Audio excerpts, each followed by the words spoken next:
Good morning, second class. Today we are going to continue chapter number 4, आत्मनिर्भरता. This is your notebook work. आपने कठिन शब्द किए थे इसमें, गेहूँ, चिंता, पौधा, गांव, स्वार्थी, प्रबंध, निर्भय, स्वयं, अंधेरा, भरोसा, अवश्य. ठीक है, अब आते हैं इसके कठिन शब्द.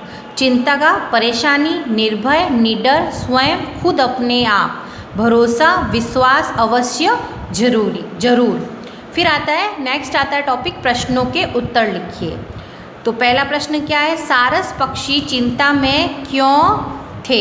तो सारस पक्षी चिंता में क्यों थे.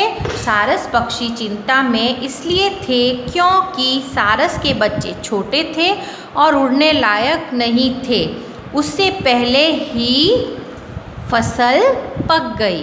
ठीक है ना. अब है सेकंड क्वेश्चन, किसान ने फसल पकने पर क्या कहा. किसान ने फसल पकने पर कहा कि अब फसल काटने योग्य हो गई है. फिर थर्ड क्वेश्चन, बाहर जाने से पूर्व सारस ने बच्चों से क्या कहा.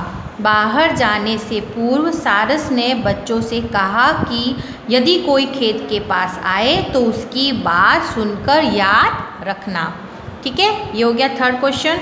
उसके बाद आता है फोर्थ क्वेश्चन, सारस के बच्चे निर्भय क्यों हो गए थे. सारस के बच्चे निर्भय हो गए थे क्योंकि सारस के बच्चे अब उड़ने लगे थे. ठीक है, तो ये हो गया उड़ने लगे थे. फिर फिफ्थ क्वेश्चन हो गया, सारस ने अंत में बच्चों से क्या कहा. सारस ने अंत में बच्चों से कहा कि जब कोई दूसरों के भरोसे काम छोड़ता है तब उसका काम कभी नहीं होता है, लेकिन जब कोई स्वयं अपना काम करने को तैयार रहता है तब उसका काम कभी नहीं रुकता है. ये कहा था सारस ने. ठीक है, तो ये तो हो गए आपका क्वेश्चन आंसर हो गए. ये आपका नोटबुक वर्क है. ठीक है, तो ये नोटबुक वर्क आपको नोटबुक के अंदर करना है और एकदम अच्छे से करना है, अच्छी राइटिंग में. अब आता है आपका बुक वर्क. तो पहला क्या है, क्वेश्चन आंसर. तो ये तो मैंने आपको नोटबुक में करा दिए. अब यहाँ से स्टार्ट करते हैं सेकेंड एक्सरसाइज से. क्या है सेकेंड, टिक, वही है ऑप्शन पे सही टिक का निशान लगाना है. पहला क्या है, गांव के लोग कैसे थे. स्वार्थी, बुद्धिमान या ईमानदार. स्वार्थी. दूसरे के भरोसे कोई काम छोड़ने पर क्या होता है, काम जल्दी हो जाता है. नहीं, काम नहीं होता है. यस, तो इसको टिक करना है. फिर आता है नेक्स्ट थर्ड, सारस पक्षी का जोड़ा कहाँ रहता था. सरसों के खेत में. नहीं. गन्ने के खेत में. नहीं. गेहूं के खेत में. यस, तो इसको टिक करना है. फिर आती है सही शब्द से रिक्त स्थान भरो. इनकी हेल्प से रिक्त स्थान भरते हैं. गांव के लोग बड़े डैश हैं. क्या है, स्वार्थी. किसान के गांव के लोग फसल काटने नहीं आएंगे.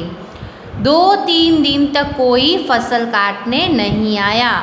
जो दूसरों के भरोसे कोई काम छोड़ता है उसका काम नहीं होता. अब आता है सही शब्द पर, सही सेंटेंस पर राइट और गलत सेंटेंस पर क्रॉस. सारस के बच्चे अभी उड़ने योग्य नहीं थे. सही. किसान के भाइयों ने उसका खेत काट दिया. नहीं, उसके भाइयों ने नहीं काटा.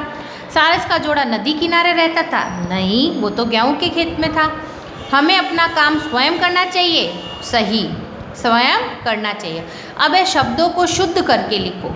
जल्दी, जल्दी कैसे लिखते हैं, आधा ल आता है. निर्भय, निर्भय कैसे लिखते हैं, नी भ के ऊपर र की मात्रा और य. प्रबंध, प्रबंध ऐसे लिखते हैं, र प के नीचे आता है.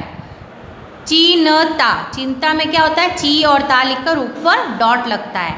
योगय, योगय में आधा ग आता है. बच्चों में 2 मात्राएं नहीं आती है, एक ही मात्रा आती है. ठीक है. अब आता है वाक्य बनाओ. स्वार्थी पे वाक्य बनाना है. गांव के लोग बड़े स्वार्थी हैं. अवश्य, कल फसल अवश्य कटेगी. जोड़ा, खेत में सारस का जोड़ा रहता है. फसल, खेत में गेहूं की फसल है. भरोसा, दूसरों के भरोसे नहीं रहना चाहिए. ये मैंने अपना सेंटेंस बनाया है, आप अपने हिसाब से कुछ भी सेंटेंस बना सकते हैं.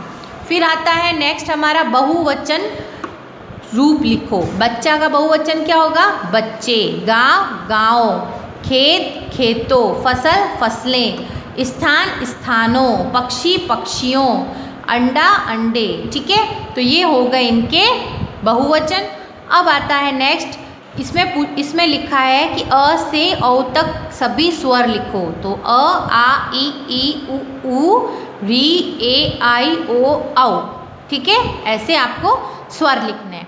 अब आता है विलोम शब्द लिखो। विलोम उल्टे अर्थ वाले शब्द लिखो। सवेरे का हो गया संध्या, आशा निराशा, बच्चा बूढ़ा, याद रखना भूल जाना, अंधेरा उजाला, रुकना चलना, भय निर्भय, बड़ी छोटी। ठीक है, फिर आता है हमारा नेक्स्ट आता है प्रश्नों के उत्तर बताओ।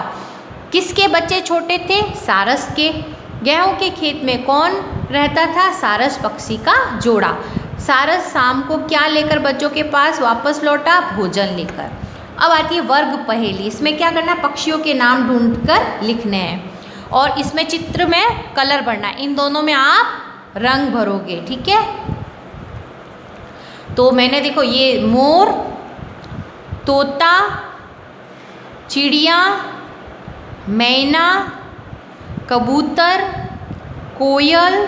ठीक है, तो मैंने इसमें से ये शब्द पक्षियों के नाम छाट कर यहाँ पे लिखे। ये आपका बुक वर्क है, इसको सिर्फ आप बुक में ही कंप्लीट करोगे। Okay, thank you.